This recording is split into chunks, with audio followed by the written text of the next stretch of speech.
What advice can you give to mums?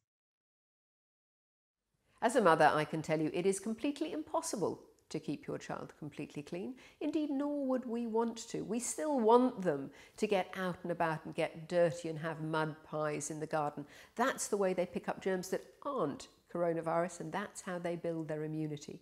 However, for the rest of the time when they're coming into contact with other people, it is really important for their sake, but perhaps more importantly, for the sake of perhaps elderly, vulnerable people they come into contact with, that they stay infection-free. Now, the first thing, and perhaps the most important, is to set a good example.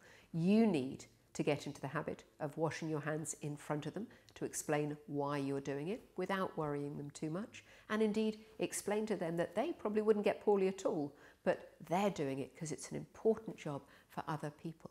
Then show them how to do it.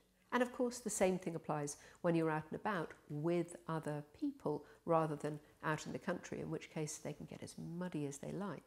But they should be using hand sanitizer when they're in areas where they could become contaminated. It's not surprising that if a child is picking up irritation on their skin and soreness and redness, and they link it with the hand sanitizer, they might not be keen to use it.